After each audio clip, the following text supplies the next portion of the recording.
अन्य धर्मेण साक्षात अन्यस्य बंधे मुक्तस्य अपि बंधापत्ते ननु स्वस्व उपाधि कर्मणा बंध अंगीकारे नायम दोष इति आशयेन हेत्वांतरम आह। अब ये शंका करने वाला कह रहा है कि नहीं, ऐसे नहीं कि किसी के कर्म से कोई बंध जाता है। स्वस्व उपाधि कर्मणा, उपाधि मतलब अपना, ये शरीर हमें एक उपाधि ही है ना हमारे लिए, तो जो जो शरीर मिला है वो हमारी उपाधि है। उन शरीरों के नाम हैं अलग अलग, और उस नाम से युक्त जो शरीर है और वो शरीर जिस आत्मा के साथ बंधा हुआ है, उस शरीर ने जो जो कर्म किए उसके साथ ही बंधा हुआ है।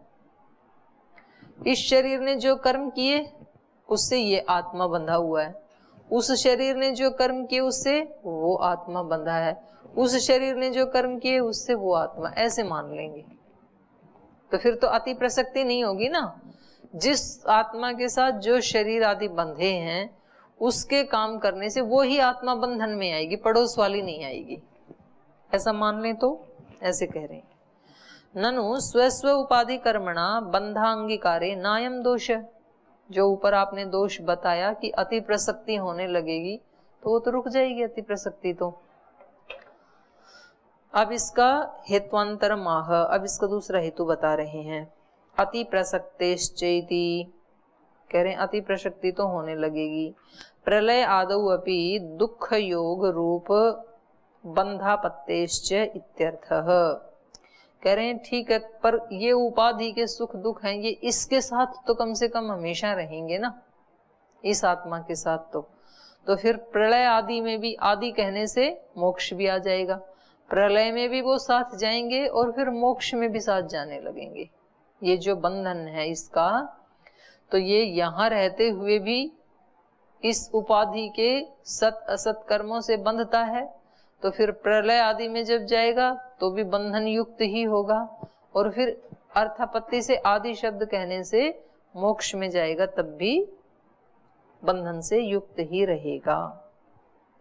प्रलय आदौ अपि दुख योग रूप बंधापत्तेश्च इत्यर्थः सहकार्यंतर विलंबतो विलंब कल्पनम च प्रागेव निराकृतम।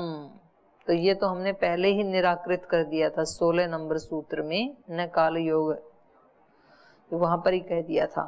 सहकार्यंतर विलंबतो विलंब कल्पनम, सहकार्यंतर मतलब पहले ये जो आत्मा है ये इस उपाधि से बंधा हुआ है, जो उपाधि इसको मिली है मतलब वो शरीर, और फिर उस शरीर के कर्मों से बंधा हुआ है, तो ये सहकार्यंतर से बंध गया ना।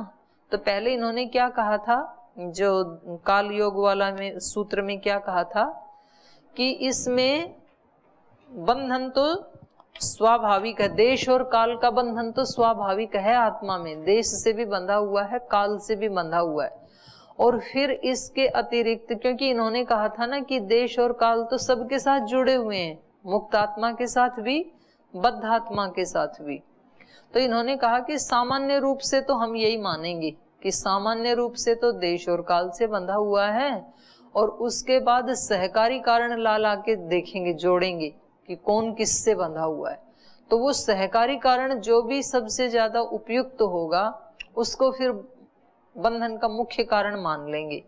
तो इन्होंने कहा था कि इतना लंबा प्रोसेस क्यों करते हैं, देश और काल को तो हटा ही दो, उससे कोई नहीं बंधता है, और फिर जो डायरेक्ट कारण है बांधने वाले वो हम लगा के देखेंगे, और वो जो भी अनुकूल होगा वो ही बंधन का कारण है, ऐसे साबित कर देंगे। तो ऐसे इन्होंने कहा था 16 नंबर पे।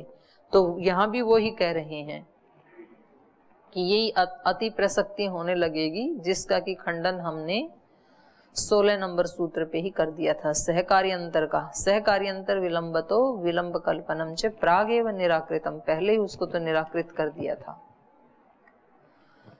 ननु एवं दुख योग रूपो अपि बंधः कर्म समानाधिकरण्य अनुरोधेन चित्तस्य एव अस्तु दुःखस्य चित्त धर्मताया सिद्धत्वात् किमर्थम पुरुषस्य कल्पते बंध इति आशंकायाम आहः।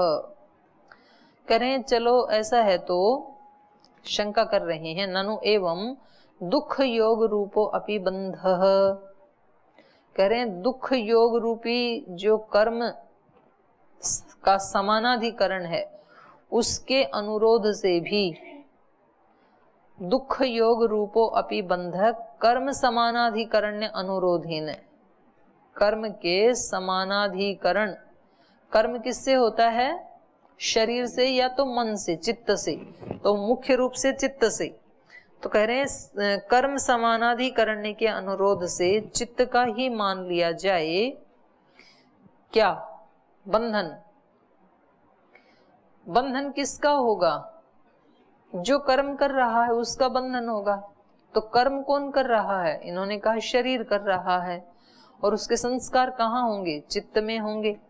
तो जो कर्म किया उससे जो धर्माधर्म रूपी कर्माशय बना, वो कर्माशय कहाँ रहता है? चित्त में रहता है। तो कहा कि चित्त के साथ समानाधिकरण होने से, कर्म समानाधिकरण्य अनुरोधेन चित्तस्य एव अस्तु, चित्तस्य एव बंधः अस्तु, चित्त का ही बंधन होता है, यही मान लो। क्योंकि दुख योग रूपी जो बंधन है वो कहाँ रहता है?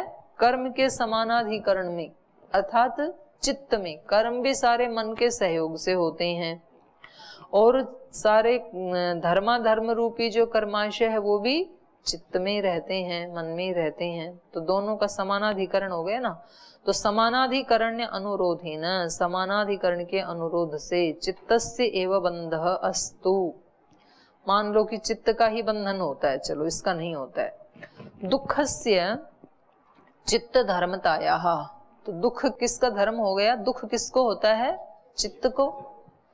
चित्त ही सुखी दुखी होता है। दुखस्य चित्त धर्मतायाः सिद्धत्वात्, दुख चित्त का धर्म सिद्ध होने से किमर्थम पुरुषस्य अपि कल्पते, तो फिर कह रहे हैं कि ये पुरुष में भी क्यों मान लिया जाता है? किमर्थम पुरुषस्य अपि कल्पते बंधः इति आशंकायाम, तो ऐसी आशंका हो रही है। शंका करने वाला प्रश्न कर रहा है, आशंका कर रहा है कि जब ये सुख दुख चित्त के धर्म हैं, क्योंकि कर्म किसने किए थे?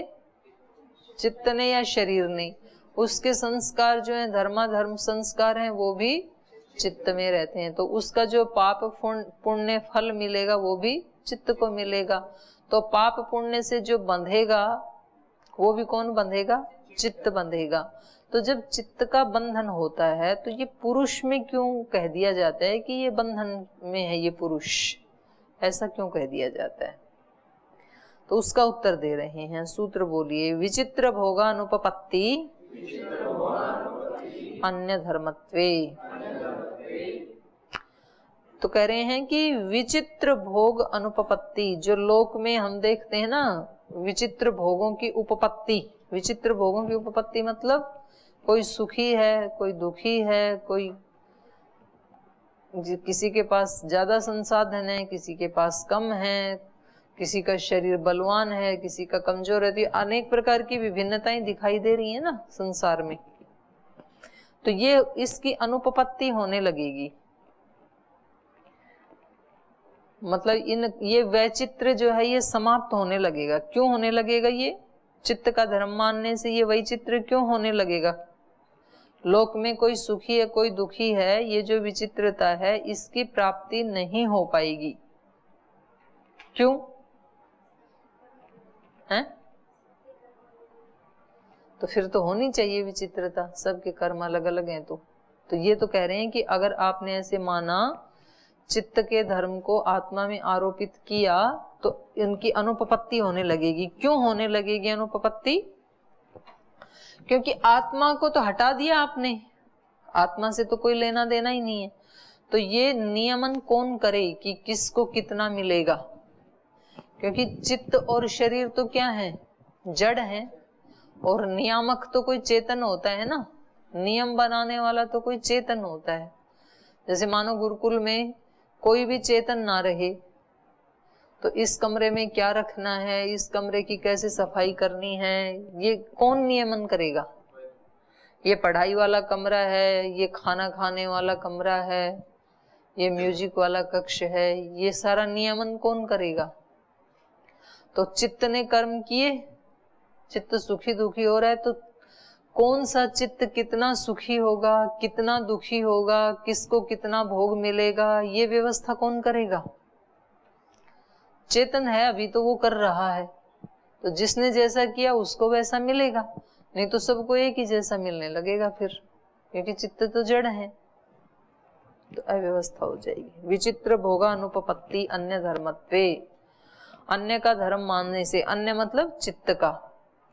और फिर तो किसी का भी किसी को ही ऐसे ही मिल जाता है, कोई नियामक तो है नहीं, तो फिर तो जो मुक्त पुरुष हैं उनको भी सुख दुख होने लगेंगे। क्यों? कोई नियामक तो है ही नहीं कि भाई इसने इतनी साधना की थी इसलिए उसके साथ दुख ना चिपके जा करके। ये नियमन कौन करेगा? कोई नहीं, किसी को भी कुछ भी मिलने लगेगा चित्त से। दुख योग रूप बंधस्य चित्त मात्र धर्मत्वे विचित्र भोगानुपपत्ति। दुख योग रूपी बंधन के चित्त मात्र धर्मत्वे, मात्र चित्त का ही धर्म मानने से, जो दुख है या जो बंधन है वो मात्र चित्त का ही धर्म है, ऐसा मानने से विचित्र भोगानुपपत्ति, संसार में जो अनेक अनेक प्रकार के भोग दिखाई देते हैं उनकी अनुपपत्ति होने लगेगी। पुरुषस्य ही दुख योगम विनापि दुख साक्षात्काराख्य भोग स्वीकारे सर्व पुरुष दुखादीनाम सर्व पुरुष भोग्यता स्यात् नियामका अभावात्। पुरुषस्य ही दुख योगम विना, पुरुष के साथ दुख का योग हुए बिना, क्योंकि ये क्या कह रहे थे कि दुख का योग किसके साथ होगा? चित्त के साथ होगा, पुरुष के साथ नहीं होगा, क्योंकि पुरुष उससे अलग है। कर्म किसने किए थे? चित्त ने, चित्त के साथ शरीर ने, तो इसलिए फल भी उनको मिलेगा, ये तो बंधा हुआ नहीं है उसके फल से, तो इसको तो अनुभूति भी नहीं होगी। पुरुषस्य ही दुख योगम विनापि, पुरुष के साथ दुख का योग हुए बिना भी दुख साक्षात्कार आख्य, दुख का साक्षात्कार मतलब दुख का साक्षात्कार की संज्ञा किसको कहते हैं? दुख या सुख का साक्षात्कार किसको कहते हैं? भोग को। दुख या सुख का साक्षात्कार करना मतलब सुख या दुख का भोग करना। दुख साक्षात्कार आख्य भोग स्वीकारे, उस भोग को किसका स्वीकार कर लिया हमने? चित्त का। भोग कौन भोग रहा है यहाँ पर? सुख दुख की अनुभूति कौन कर रहा है? चित्त। ऐसा मानने पर सर्व पुरुष दुखादीनाम सर्व पुरुष भोग्यता स्यात्, सब पुरुषों के दुखों की सब पुरुषों को भोग्यता होने लगेगी। सर्व पुरुष दुखादीनाम सर्व पुरुष भोग्यता स्यात्, क्यों? नियामका अभावात्, किसी नियामक के न होने से।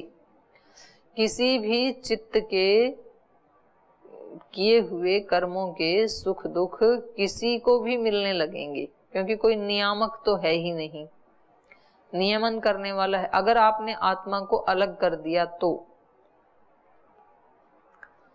ततश्च अयम दुख भोक्ता अयम सुख भोक्ता इत्यादि रूप भोग वैचित्र्यम न उपपद्येत इति। तो कह रहे हैं फिर उससे क्या होगा? ततश्च, इससे, अयम दुख भोक्ता, ये दुख भोगने वाला है, अयम च सुख भोक्ता, और ये सुख भोगने वाला है। इस प्रकार की ये जो भोगों की विचित्रता दिखाई देती है संसार में, ये सुखी है, ये दुखी है, ये कम सुखी है, ये उससे ज्यादा दुखी है, ये जो विचित्रता है ये नोपपद्येत, फिर ये उपपन्न नहीं होगी, क्योंकि उसका कोई नियामक नहीं होगा। अभी तो आत्मा उसका नियामक है, इसलिए ये नियमन चल रहा है कि ये सुखी आत्मा है, ये दुखी आत्मा है, तो कोई नियमन करने वाला है, तो ये दोष आएगा। अतः भोग वैचित्र्य उपपत्तये भोग नियामकतया दुखादि योग रूपो बंध पुरुषे अपि स्वीकार्यः। तो इससे क्या होगा, भोग वैचित्र्य उपपत्तये, भोगों की विचित्रता की उपपत्ति के लिए भोग नियामकतया, भोग नियामक के रूप में दुखादि योग रूपो बंधः पुरुषे अपि स्वीकार्य है। तो जो दुख आदि भोग हैं वो पुरुष में भी स्वीकार करने चाहिए। अर्थात सुख दुख का अंतिम भोक्ता कौन है, पुरुष। अवसान भोगों का कहाँ होता है, पुरुष में। ये स्वीकार करना चाहिए, क्योंकि तभी तो वो नियमन करेगा ना, जब उसको अनुभूति होगी। ये भी अब ये दो बातें कह दी देखो इन्होंने, बिल्कुल पहेली जैसी कह दी। पिछले सूत्र में इन्होंने कहा, ये 15 नंबर में, असंगोयम पुरुषैति, पुरुष क्या है, असंग, इससे लिप्त नहीं होते पाप पुण्य फल आदि कुछ भी। और यहाँ क्या कह रहे हैं कि उस पुरुष को भी पुरुषे अपि दुखादि योग रूपे बंधः स्वीकार्य। बंधन में केवल चित्त का ही बंधन नहीं है, उसके साथ पुरुष को भी उसके साथ दुख से युक्त स्वीकार करना चाहिए। सुख दुख का भोक्ता केवल मात्र चित्त नहीं है, बल्कि उसके साथ पुरुष को भी लेना पड़ेगा, नहीं तो अव्यवस्था हो जाएगी केवल चित्त को लेंगे तो ये दोनों बातें परस्पर विरुद्ध हो गई। तो क्या समाधान करेंगे आप, क्या करेंगे, गहराई से समझेंगे। अच्छा, और जिन्होंने गहराई से समझ लिया वो क्या समाधान देंगे भाई।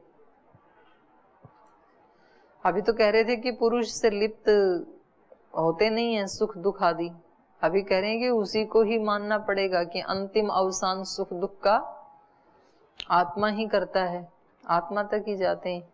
सुखी दुखी कौन होता है, आत्मा होता है या मन होता है, कौन होता है, आत्मा नहीं होता है, कौन, आपका अपनी अनुभूति क्या है, आप सुखी दुखी होते हो कि आपसे अतिरिक्त कोई होता है। जब आप कोई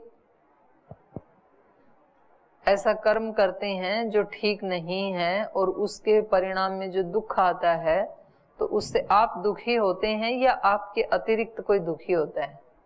मैं जब दुखी होता तो मुझे लगता है मेरा मन विचलित हो रहा है। अगर उसको अपने संयम से अगर ध्यान से कहें तो उसको हम रोक सकते हैं, उस विचलन को। रोक तो सकते हो, दुखी कौन होता है, आप होते हो कोई और होता है। दुख तो मैं होता हूँ।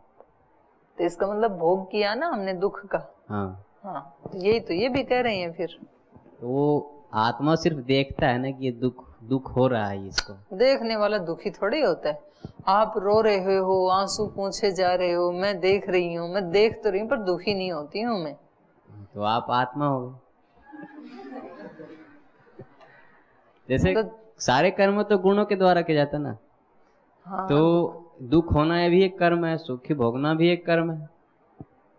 मतलब नहीं, दुख होता किसको है, दुख तो मन को होता है। दुख मन तो जड़ है। मतलब कि जैसे मान लो मैंने गरम गरम तेल किया और उसको एक गिलास में भर के और एक पत्थर पे डाल दिया, और फिर उसके बाद ठंडा ठंडा बर्फ का पानी लिया, वो भी उसके ऊपर डाल दिया, तो पत्थर तो कुछ रिएक्ट ही नहीं करता है, ना सुखी होता है ना दुखी होता है। ठंडा डाला तो सुखी नहीं हुआ, गरम गरम डाला तो दुखी नहीं हुआ। अब मैंने वही तेल फिर से गरम किया और वो फिर श्रीकांत जी के ऊपर डाल दिया। नहीं, श्रीकांत जी नहीं, आप कौन से हो, रविकांत जी। रविकांत जी पे डाल दिया तो पत्थर जैसा ही रहेगा मामला कि कुछ और होगा। दीदी उस पत्थर पे ना तो प्राण है, ना तो मन है, ना इंद्रियां हैं। तो शरीर में और चित्त में कहाँ प्राण है, प्राण तो हमारे चेतना कहाँ है, ये तो जड़ ही है। शरीर तो ऐसे ही है जैसे पत्थर है, क्योंकि जैसे शरीर में से आत्मा निकल गई तो अब इस शरीर पे गरम तेल डालो, ठंडा डालो, पत्थर जैसा ही होगा ये भी, इसको ना सुख होगा ना दुख होगा। लेकिन जब तक ये डेड बॉडी नहीं है तब तक तो जैसा डाले वैसा रिएक्शन होता है। तो इससे क्या साबित हुआ कि ये सुख दुख कौन अनुभव कर रहा है, भोक्ता कौन है? भोक्ता तो आत्मा है। तो आप बड़ी जल्दी स्वीकार कर लिया सिद्धांत को आपने। अभी तो आप कह रहे थे कि चित्त है। नहीं, भोक्ता चित्त तो जड़ है ना, लेकिन चित्त में जो भी संस्कार बनते थे वो चित्त जड़ है ना, जड़ है चित्त। तो अगर जड़ के साथ चेतन को इन्वॉल्व नहीं करेंगे तो अनुभूति नहीं होगी ना। जैसे पत्थर को अनुभूति नहीं हो रही है क्योंकि वहां चेतन नहीं है कोई भी। और चेतन को यदि इन्वॉल्व करेंगे तो फिर वो असंग कैसे रहेगा? क्योंकि असंगोयम पुरुष इति ऐसे भी कह दिया इन्होंने। आपने पहले बताया था कि चित्त एक आईने की तरह है और जो आत्मा को दिखाता है वही आत्मा अपने आप को मान बैठता है, वैसे अनुभव करता है। तो चित्त में जो भी सुख दुख है, मैं तो कुछ भी नहीं बताती हूँ, मैं तो जो ये बताते हैं वो आपको बताती हूँ। तो मैं तो चिंतन कर रही हूँ आपके साथ बैठ के कि ये सुख दुख की अनुभूति अगर हम आत्मा को इसके साथ नहीं जोड़ेंगे तो जड़ को तो अनुभूति होती नहीं है ना जी। चित्त कर्म करता है, चित्त को ही सुख दुख रूपी फल मिलता है। ऐसा यदि हमने मान लिया और आत्मा को बिल्कुल हमने हटा दिया, इन्वॉल्व नहीं किया बिल्कुल भी, तो ये दोष आएंगे। पहला दोष तो ये आएगा कि ये सुखी है, ये दुखी है, ये व्यवस्था कौन करेगा? क्योंकि कोई चेतन तो जुड़ा ही नहीं है, कोई चेतन तो साक्षी है ही नहीं। और दूसरा दोष ये आएगा कि जो प्रत्यक्ष अनुभूति हमें होती है, हम सुखी दुखी होते हैं, मतलब आत्मा। तो प्रत्यक्ष अनुभव ये कह रहा है कि सुख दुख तो होता है हमें, तो इसको हम कैसे नकारेंगे? फिर ये इनका सुन लेते हैं, कोई बात नहीं। तो बंधे पुरुष अपि स्वीकार्य, ये बंधन इस पुरुष में भी स्वीकार करना चाहिए। सच पुरुषे दुख योग प्रतिबिंब रूप एव इति प्राग एव उक्तम। तो ये पहले बता दिया था ना, इसलिए मैं पूछ रही थी। तो ये कैसा होगा? प्रतिबिंब रूप होगा। पुरुष में वह दुख योग प्रतिबिंब रूप में ही होता है। ये पहले बताया था ना, पहले ही उसमें भाष्य में, पहले ही सूत्र के भाष्य में बताया था, है जी। उपाधि से इसको सुख दुख होता है, ये बताया था ना। औपाधिक है, औपाधिक मतलब आरोपित किया हुआ है। अनुभूति तो होती है, लेकिन वो अनुभूति कैसी है? आरोपित है। प्रतिबिंबश्च स्व उपाधि वृत्तेरेव भवति इति न सर्व पुंसाम सर्व दुख भोग इति भावः। तो उपाधि रूप वृत्ति के कारण ही प्रतिबिंब होता है। जैसी जैसी जिसकी उपाधि, प्रतिबिंबश्च स्व उपाधि वृत्तेरेव भवति, अपनी उपाधि वृत्ति के अनुसार ही सुख दुख होता है। न सर्व पुंसाम सर्व दुख भोग, सब मनुष्यों को एक जैसा दुख नहीं होता है, सब दुख सबको नहीं होते। जैसी जिसकी उपाधि वृत्ति वैसा उसका दुख। जैसे बाहर के लौकिक उदाहरण से समझेंगे। अब मान लो जैसे कोई सीएम है, कोई पीएम है, कोई आईएएस है, डीसी है, एसपी है, तो ये उसकी उपाधियां हैं ना। उस उपाधि से संबंधित जो दुख मिलने वाले हैं वो उन्हीं को ही तो मिलेंगे, हमें और आपको तो नहीं मिलेंगे।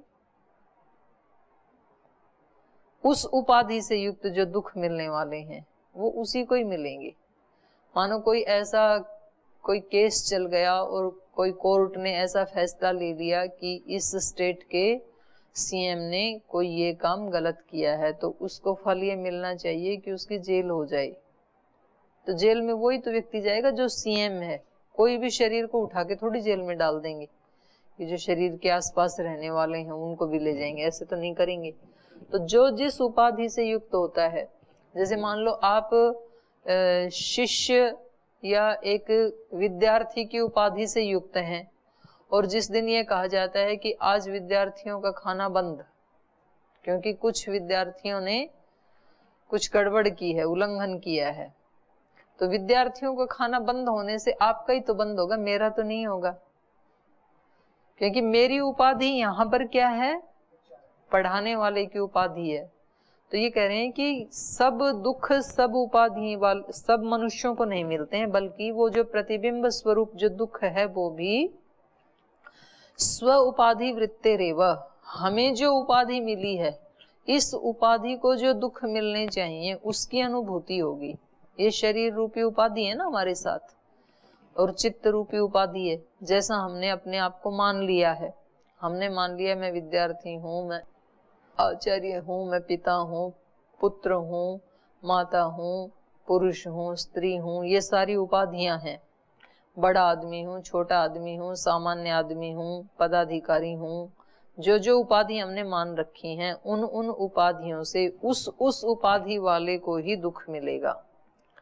प्रतिबिंबश्च स्व उपाधि वृत्तिरेव भवति इति न सर्व पुंसाम सर्व दुख भोगरिति भाव। इसलिए जो गीताकार थे ना, ये अपने स्वामी जी रहते थे जो ऋषिकेश में, स्वामी राम सुखदास जी महाराज, तो बोलते थे, बोले जैसे वो अलग अलग तरह के कपड़े पहन लेते हैं ना, और फिर उनको उतार उतार के डाल दो सारे कपड़ों को, तो पता ही नहीं चलेगा कि कौन पुलिस वाला है और कौन मिलिट्री वाला है, कौन वकील है। वो तो कपड़े से ही तो उपाधि का पता लगता है ना, ये फौजी है, ये एडवोकेट है, ये पुलिस वाला है, ये कंपनी वाला है। उनको हटा दो तो फिर तो सारे मनुष्य, फिर तो उपाधियों ने ही हमें अलग कर रखा है।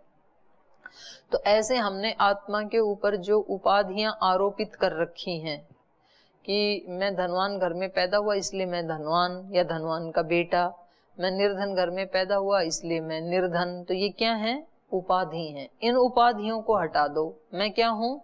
विशुद्ध आत्मा हूँ, वो सब में एक है। तो जो जो उपाधियां हमने लाद रखी हैं अपने ऊपर, उन वो सारी उपाधियां हैं। कुछ तो हमने लाद रखी हैं, कुछ तो दूसरे हमारे ऊपर आरोपित कर देते हैं। दूसरे बोल देते हैं कि वो तो बहुत झगड़ालू व्यक्ति है, और फिर वो बात हमारे तक आई तो हमने भी क्या मान लिया कि मेरे को सब लोग झगड़ालू कहते हैं इसलिए मैं झगड़ालू हूं। दूसरे ने कहा वो तो बहुत क्रोधी व्यक्ति है, और हमने सुना और हमने भी मान लिया कि सब ऐसे कह रहे हैं, मैं तो क्रोधी व्यक्ति हूँ। कभी कोई दूसरे कह देते हैं कि आप तो ये पढ़ाई कर ही नहीं सकते हो संस्कृत, क्योंकि आपने आज तक पढ़ाई नहीं, तो आप नहीं कर पाओगे यहाँ पे। उसने कहा और हमने मान लिया कि मैं ये पढ़ाई नहीं कर सकता हूँ। तो ऐसे कुछ उपाधियां तो दूसरे दे देते हैं, कुछ उपाधियां हम स्वयं स्वीकार कर लेते हैं। तो जो जो उपाधि हमने स्वीकार की है उसका प्रतिबिंब हमारी आत्मा के सामने जाएगा, और वैसी वैसी हमें अनुभूति भी होगी। प्रतिबिंबश्च स्व उपाधि वृत्ते एव भवति इति न सर्व पुंसाम सर्व दुख भोग इति भाव।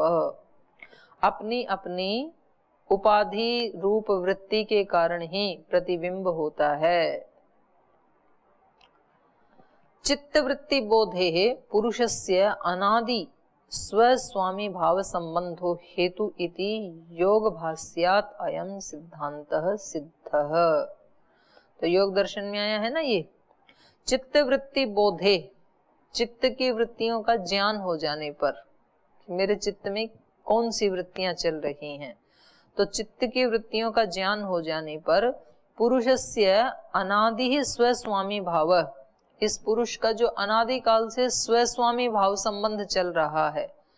स्वामी तो मैं हूं, और स्व क्या है? मेरा शरीर, मेरा चित्त, और जो जो भी मेरे पास है ये सब मेरा स्व है। तो ये जो स्व स्वामी भाव का संबंध हमने मान रखा है, ये स्व स्वामी भाव संबंधो हेतु, इन चित्त की वृत्तियों का बोध होने में ये स्व स्वामी संबंध भाव है, ये हेतु बनता है। ये योग भाष्यात् अयं सिद्धांतः सिद्धः।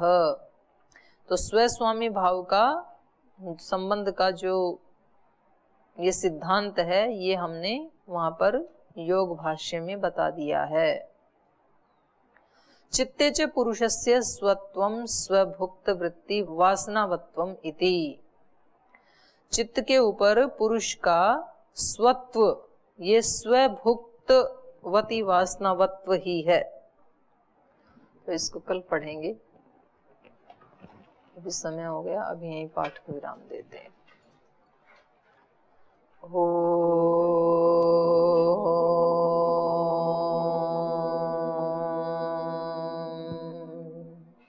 शांति शांति शांति। श्री गुरुभ्यो नमः।